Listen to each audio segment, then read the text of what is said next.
Voilà, merci na mandevance besoin d'abisso to kolinga lelo to beta masolo actualité mboka na biso et to beta c'était mingi penza na actualité liboso oyezali bongo investiture ya gouvernement au Sénégal au Malelo et salemi toté sur salemi té pona nini et to na susu beta c'était na likambo o etali initiative bandeko na biso bazui ya coordination en fait le coordonnateur national du centre de réflexion juridique de la lutte contre l'impunité monsieur Franck Kalolo oyo a lingi basala audit ya gouvernement Lukamba na ndenge amonaki bokangemi ya Willy Bakonga na 2 millions na Brazzaville et nécessairement il faut auditer le gouvernement Lukamba. Cette proposition, comment vous la trouvez?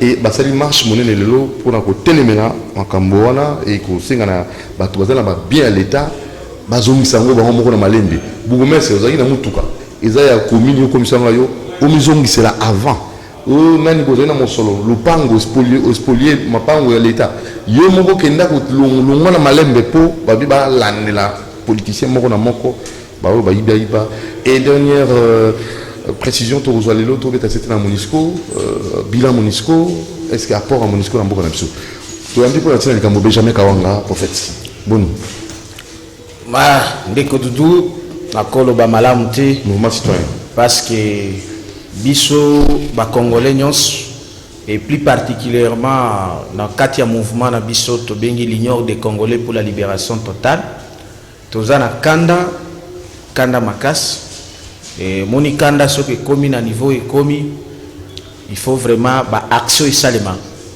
pour se libérer en tant qu'un peuple zamba to sala par na biso to sala par na biso kota la désordre oyo zali ko continuer na kati ya mboka soit déjà gouvernance au gouvernement d'auto to la moko investiture au gouvernement ça la mitoté deuxième chose to la Monisco ok investiture au gouvernement est-ce que ça limite ça limité et ça limité moi pour la nini bon pour ngai c'est d'abord non événement non événement même si ça limite qu'est-ce que ça va apporter et quoi apporter gouvernement la vie à gouvernement warrior et quoi apporter et l'autre côté quel gouvernement ils allaient par terme théorique pour lier pour faire endormir le peuple congolais. Heureusement, nous ne sommes plus à être liés. La vérité est venue nous libérer. Et nous sommes libres. Bazana de retard. Tout ce monde a terme gouvernement de l'Union Sokinini, au gouvernement des experts, gouvernement des technocrates. C'est une sorte d'idiotie de soi-disant la classe politique qui pense que mais les Congolais deviendraient les idiots et on doit rester dans une idiotie éternelle. Et non, chaque chose a son temps. Basons lire les signes du temps. Nous les avons déjà dit que cette classe politique n'a plus à donner au peuple congolais. Il n'a rien à donner au peuple congolais. Et comme elle s'entête, elle va finir mal. Elle va finir mal. Bah, que nous investir dans l'assemblée ou dans le parlement ou babetanga. C'est bon. Bah ça là un autorotal. Biso premièrement le 27 tokendaka ba mouvement citoyen premièrement le 27 juin pour na koyebisa parlement wana qui est à la dissous. On n'a pas compris. Le 30 novembre l'année passée tokendaka pour na kotika kaka mukanda si les rapports mapping ndenge ba oboma bandeko na biso na est le parlement là et le bakelo côté. Mais kaka parlement on a travers ba Jalil Mabunda na batunaye ils ont eu le courage ya kobeta biso na bana basi et moi particulièrement j'étais même blessé dans le dos. Mais problème est ali ba monaki ba petit prophète voilà ba bosani ke bible biboye ba tombele ba yamba ba ange sanke ba yebo ce que ba kanisa la ange ya boye non non eza ba ange ba l'exemple na catholique était à lukuta ange aza mutu. Je comprends, l'ange Azamutu, je suis un ange, va même un archange, parce que je porte l'esprit de Kimbangu, l'esprit d'un prophète. Et donc, le kolaba beta kibiso, Et je l'ai eu à le dire. N'a déclaré que les choses terribles sur ce parlement. N'a pas sur un coup bas. Bassa la investiture. Tout le monde. Tout le monde a bassa la investiture. Et Salema. Et Salema. Tout le monde. Suite nango. Ce sont eux qui sont les gouvernements de malheur. Les parlements de malheur. Les parlements des occultistes. Pas compétence, c'est ça la carte de gouvernement, non? Quand on dit pas compétence, c'est ça la. Vous savez que, ok, Toboité, vous évitez aux à la compétence, aux à la main à pende, babouaki on a kati ya nzungu ya mafuta. Mais 11 à Kalabazungi. 11 à Kalabazungi. Ce n'est pas question à Kala, c'est un système. C'est un système d'occupation. Mais Kabila n'est plus, là, union sacrée. Non, union sacrée c'est quoi? D'abord, na lobelaka awa na micro na yo ya Doudou Moutir TV. On ne peut pas faire l'union sacrée, d'abord l'union avec cette classe politique. Pour être unis, il faut avoir un esprit qui vous unit. Cette classe politique ici, des idiots ici, des occultistes, des francs-maçons, des maïkaring, non, c'est la vérité. Un idiot utile, c'est celui qui refuse Dieu. Idiot utile. C'est celui qui refuse Dieu le Père. Idiotie. Voilà. C'est celui qui refuse. Idiotie, c'est un acte de bêtise. Idiot utile, ça veut dire quoi? C'est un homme qui refuse la divinité, à qui la divination. Bah, au kittis au bomo na wana classe politique. Ils trompent et ils allaient plein des occultistes. Ce qu'on va dire, ça veut dire que baza ini. Écoutez, tous à la sincère. Bah, politicien au bomo na ba cause la ini. C'est de l'hypocrisie. Donc, on a eu. Bah, politicien na ba cause la ini. Nazoya. Bah, cause la union. Deuxième chose. Bah, cause la union sacrée. Est-ce qu'on peut faire la sacralité sans Dieu, le Père? Sans Christ Emmanuel? Non.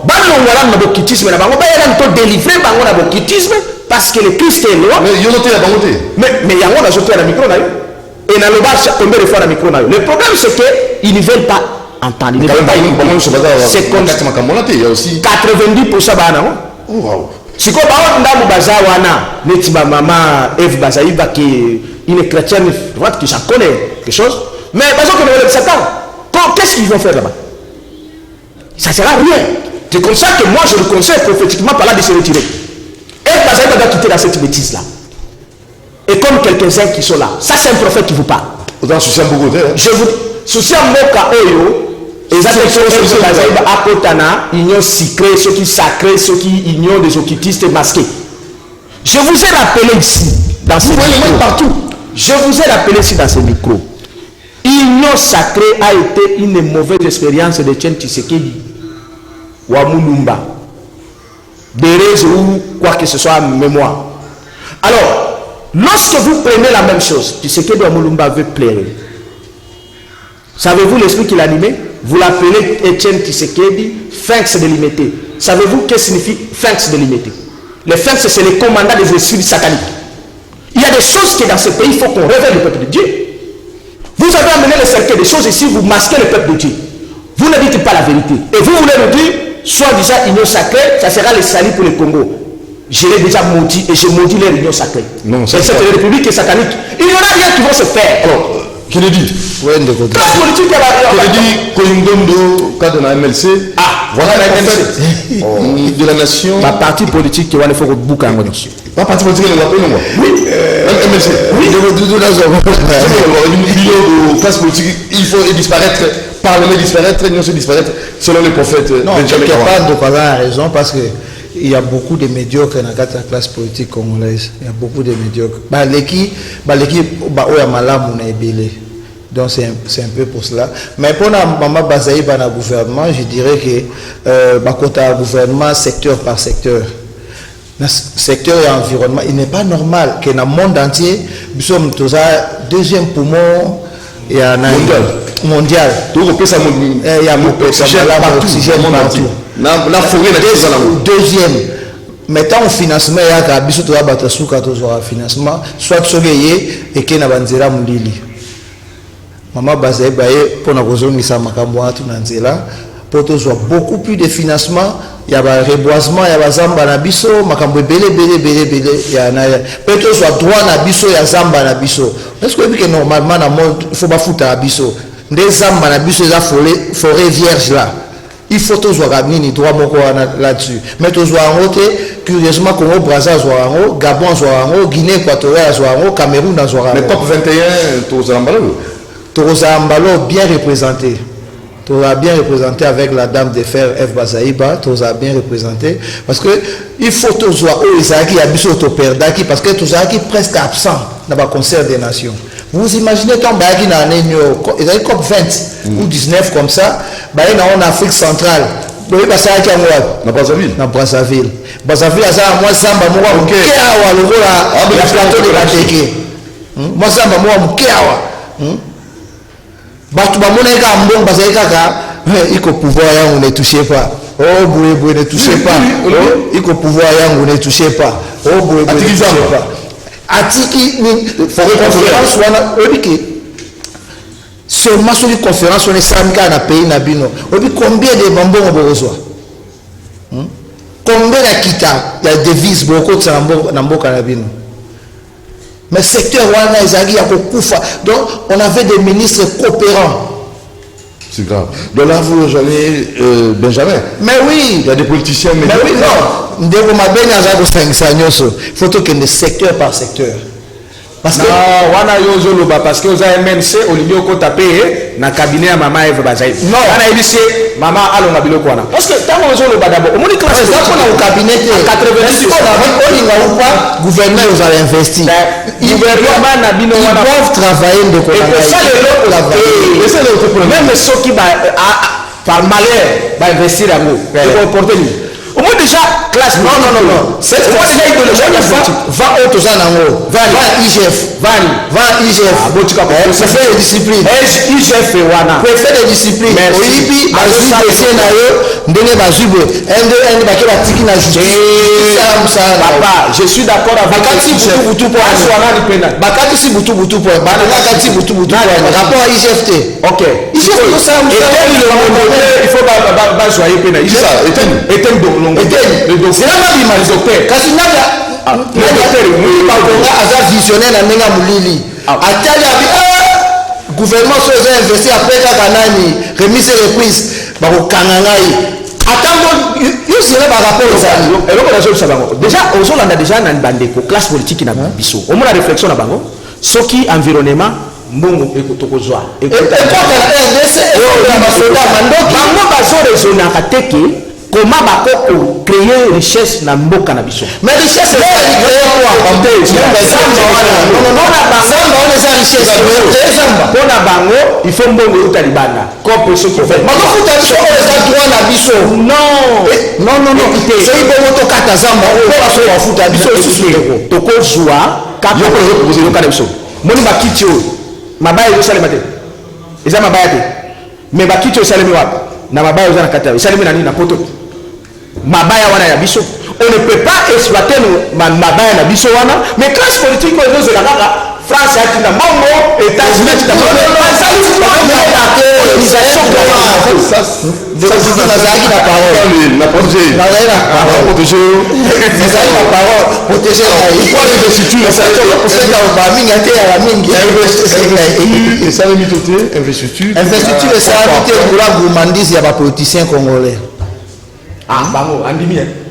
na loi nyonso exception ezangaka te Benjamin na loi nyonso exception ezangaka est-ce que ça te pour la logistique ou pas ezala toujours bastuce oyo bango bapesaka non esalami te parce que oyo ya liboso 138 bakoma ye 200 oyo baloba ye nini représentativité ezalaki te tout ça c'est un faux débat est-ce que mutu nyonso efa koma ministre mutu tu efa koma député ceux qui ont conscience, je travaille pour la nation et non pour ma famille et mon ventre. Point barre, pays vous a développé de Et ça pour ma conscience. Tel que net aux aboyés, toza na ebi ke non micro eza ngate eza CCTV et monsieur Sili na vina gumbi yango na tie na poche na ke nango eza manque ya conscience yango ndenge mona bandeko na biso ba boyi ko investir gouvernement wana il y a des ba dessous des cartes eza wana o bozo kaka nani logistique nini reporté à 2 reprises. Oh mboka eza sérieux investiture du gouvernement est reporté à 2 reprises à une date ultérieure mais ils ont payé nécessairement d'ici mercredi maintenant on va fixer pour la jeudi pas vendredi et simbité il paraît il paraît entre guillemets au foot à bango lelo so ba fouti bango on va fixer date en accord ba kenda ko c'est la peuple bon pas de foot à bango ba Congolais bazo souffrir ba la libanda wana ba parna bango eza nini ba investir gouvernement ba la responsabilité na ba na maboko ba dépenses publiques à l'état et là ndako na normal parce que ndeko ça bobi que dépenses na publiques à l'état et zo ndako normal té et que gana présidence et là ndako normal té chaîne de dépenses il faut la ligne chaîne de dépenses. Et sur la d'accord normal. Mais lui qui Mbosso peut qui pétition bandi contre Mbosso. Oui, justement parce que babio non tout ça nini. Ba kanisa yeso ba voter de Mbosso.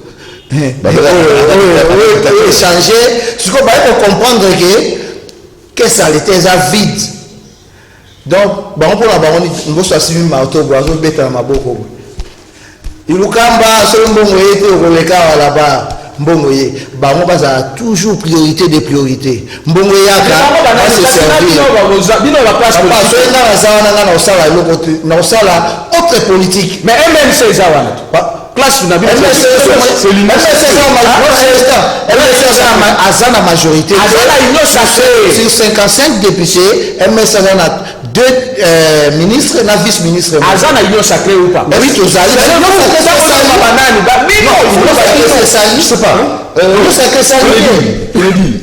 seul maman Eva Zaïba il y a 60 moussa qui toko non na boka to secteur par secteur a retombe la secteur na maintenant les ministres nyoso atombe la secteur na et l'union fera la force du Congo. Alors l'initiative prise par maître Franck Kalolo à 5 passer à l'audit du gouvernement Ilukamba.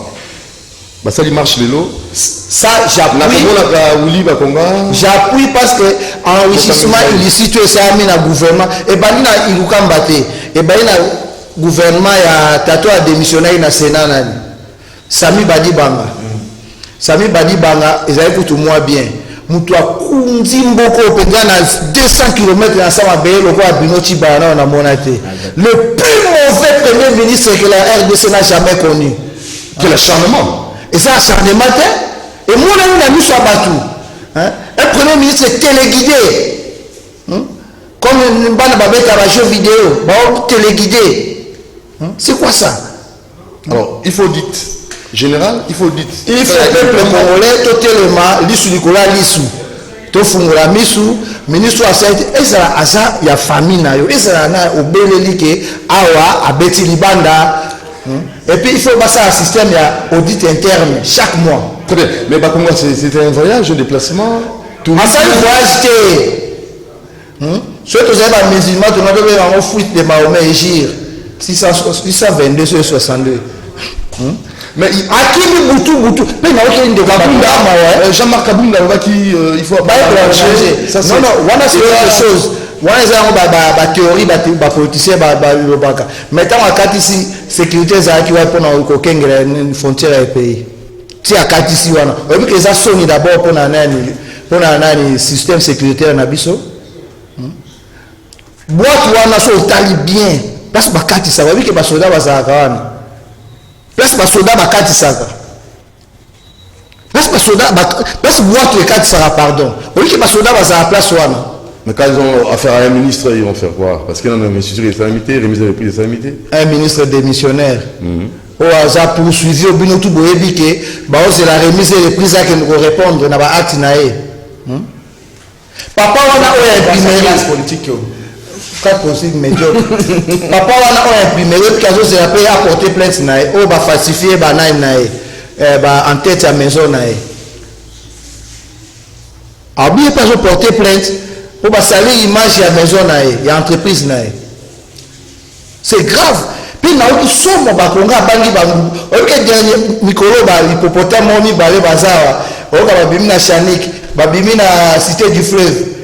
Soki bazali bakonga balie boîte wana bakonga ngasuka wapi Tout ça pourquoi? azoki manini azoko banga apoko yiba mosolo ya ngai na yo na ye azu atie la poche na ye moko mutu mobimba ye moko provincial député national sénateur ministre mutu moko kangi 4 postes tout d'autres questions au comment on a voté Mais je ne sais pas. Voilà, La classe politique. trêve. Il y a classe politique plus que médiocre, c'est ce que j'appelle une classe politique idiote qu'il faut supprimer. Et ça, Classe politique qu'il faut supprimer dans ce pays. La 3e génération, 4e et 3e république. Il ne faut rien espérer. La classe politique, oui, exception, oui, on la connaît, on est quand même, on a fait les droits, c'est l'exception qui confirme la règle. Oui. Nous avons besoin d'exception. Oui. Il faut elongwana kati kuna ya classe politique ya médiocre wana. C'est pourquoi on a dit que maman Bazaïba par exemple alongwa kuna atikala na résistance na combat ya libération. Ndenge to wana okala mingi to libérer Congo. Comment libérer? Parce que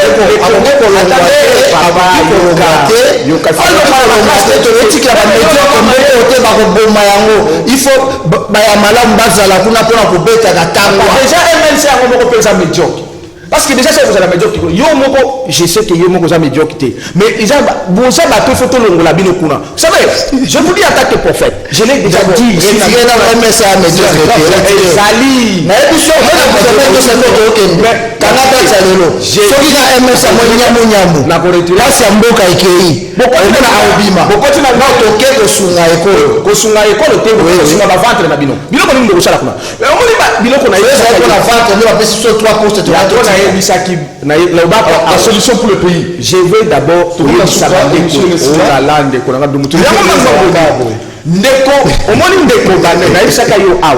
la solution est à l'ibousso pour Namboko. Pour sur le plan politique, il faut battre un parti politique.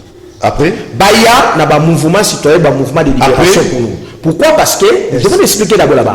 Au moment où parti politique, ils allaient aliéner Bango. N'a pas idéologie occidentale occultisme parce que bel ba chef na bango baza lié na ba intérêt na bango ba lié na bango nous sommes sous série à l'ocolete ngolongolongolongolo non il faut s'émanciper le ba awa yelo ko ba awa ba intérêt occulte bango bazo diriger MLC on déjà diriger ba intérêt occulte ba parti politique nyonso on déjà ba intérêt occulte il faut que l'on ba parti politique. Alors là, la solution c'est laquelle? La solution pour l'Est du pays et du Congo en tout entier. La solution à Est. Une minute. Au moins, aux Congolais, bazo bomande konayo Congolais, makile zotanga. Makila wana eza na conséquence sur ta vie. Na solo ozokoya. Parce que ezokoya na mabele. Na zuka kae abomi Abel. Makile tangi Bible dit que Nzambe asali nini amodire mabele o mabele de mutu auta na mabele de mutu azongaka en soi ce n'est même pas Nzambe de mutu amodira ki mabele eza makila ya Kain et ya Abel nde elakelaka mabele mabe. Et donc à partir du moment où on tire à l'est le pays tout entier, tout Congolais a subi une malédiction. Et la solution? C'est comme ça que beaucoup de monde a place politique et médiocre, ils ont fruit à malédiction. Alors la solution aujourd'hui, la promoteur et la tuerie, c'est la MONUSCO. Donc il faut chasser la MONUSCO avant le 30 juin. C'est l'origine. Il y a une révolution divine et populaire. C'est comme ça que bon, on a un mouvement citoyen et c'est créé partout. Tu as aussi un politicien, un parti politique. MONUSCO à Colomba. Toujours qu'il y a 100 ans, il y a Bissot, il y a Kimbangu, c'est la libération totale, la deuxième indépendance. Et donc, il faut chasser la MONUSCO. Et nous, là, nous allons le chasser. C'est comme ça que nous avons ici, l'humanité Mobimba, que tous les Congolais et Congolaises se mobilisent. Nous étions en prière, Mwanda, Nani Beach, et c'est comme ça, parce que les étrangers, les politiciens, les étrangers. Il nous a été révélé ceci. La solution pour ces pays, c'est chasser la MONUSCO. Alors, votre numéro MONUSCO, ils ont constitué, ils ont supprimé l'indépendance de Nabiso, ils ont supprimé la souveraineté de Nabiso. Alors, bilan MONUSCO, 20 ans. Tout le monde catastrophique. Bilan MONUSCO, nombre de morts, nombre de massacres, nombre de tueries à Beni, à Lituri, partout. C'est ça le bilan de la MONUSCO. Donc, il faut les chasser. Tous les Congolais doivent se mobiliser d'abord. Nous avons besoin de la mobilisation de tous les Congolais parce que nous allons démontrer, c'est fini. Nous allons déclencher les manifestations. Benjamin. De Doudou Moutiri. On est combien? On a un numéro, téléphone, on a besoin 085 pour on a besoin à Congo, à Kinshasa. Plus 243, 85, 67, 034, 56. 85, 67, 034, 56. Prophète Benjamin Kawanga, la mobilisation générale, financière, matérielle pour chasser la MONUSCO avant le 30 juin. Tous contre la MONUSCO, pour chasser la MONUSCO dans les sols congolais avant le 30 juin. Une seconde. Ah, bon, quant à moi, je suis un peuple congolais, Mboko et Kobonga. Je suis d'abord Mboko et Kobonga. Par concours, il y a Bissonyoso, Totika, Oeza, Moibi, Oya Leta, Totika. MONUSCO a fait MONUSCO a fait mais résolution à biso différente la tokende ndenge kwa sala ki proposition bakende basa départ moko progressif bakendaka palier par palier loka basa batika 17 000 bakende 7 000 3 000 bakende ndabo bona ba soldat bakena Goma na osenga na mokonzi mboka Goma eza place ngano tuerie eza mingite ba placer bango na Ituri na Beniville Beni territoire. Basala déploiement dans le secteur wana tout le monde a changement rosal. Merci Benjamin Kawanga ou asengi départ à MONUSCO. Merci na Kennedy Koyingo. Avant le 30 juin. Merci Kadona. Merci la révolution tout ça là. Merci David Bosungi Biso. Merci la Karine Bébé. Ah Olivier Lombango. Dadi Kusaka. L'homme cinéma Olivier Lombango. Merci na Alain Kabongo Binonzinga.